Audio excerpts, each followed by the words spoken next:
Un affrontement a éclaté entre un homme noir et un policier blanc.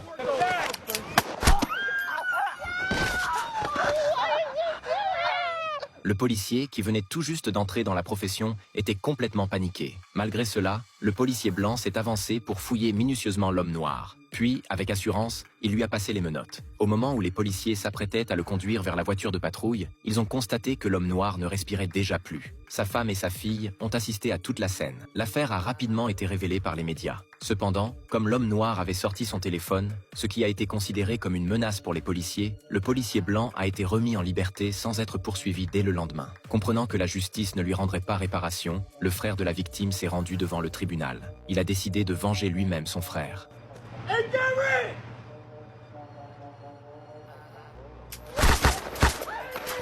Très vite, un grand nombre de policiers l'ont encerclé. Même s'il risquait la prison à perpétuité, il estimait qu'il devait agir ainsi pour défendre son honneur. Cependant, ces deux affaires ont aggravé les tensions raciales. Des policiers blancs ont même commencé à enquêter sur des noirs innocents. Ils cherchaient à les provoquer afin de trouver un prétexte pour les arrêter. Ce qu'ils ignoraient, c'est que l'homme noir qu'ils avaient devant eux était lui aussi policier. À ce moment-là, un policier blanc a remarqué une arme à feu à sa ceinture. Les deux hommes ont alors dégainé leurs armes et se sont retrouvés face à face.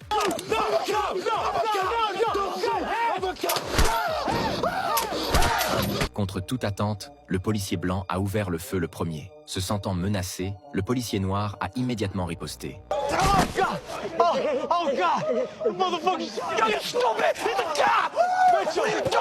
Les deux camps ont ainsi subi des blessés. Après les faits, toutes les personnes touchées ont été transportées à l'hôpital en urgence. La bonne nouvelle, c'est que le policier noir portait un gilet pare-balles. Les balles n'ont donc pas pénétré dans son corps. Il a ainsi survécu de justesse. Le policier blanc, en revanche, n'a pas eu cette chance. Une balle l'a atteint directement au cœur. Malgré tous les efforts des médecins pour le sauver, ils n'ont finalement pas réussi à lui sauver la vie. Les parents du policier blanc se sont rendus à l'hôpital. Lorsqu'ils ont appris que leur fils avait été abattu par le policier noir, son père, fou de colère, s'est rendu au commissariat. Il a demandé des explications au chef de la police, mais celui-ci ne s'est pas laissé intimider. Après tout, il aurait lui aussi eu des comptes à rendre si l'un de ses agents avait été victime d'une faute. Le policier noir a ensuite été conduit dans une salle d'interrogatoire. Il a été soumis à une enquête approfondie. Il a raconté en détail tout ce qui s'était passé cette nuit-là. Selon lui, il discutait simplement avec un ami. C'est alors que l'autre homme s'est approché de manière agressive. Sans aucune explication, il a appuyé sur la détente. Le policier noir affirme n'avoir fait que se défendre. À ses yeux, il n'avait commis aucun crime.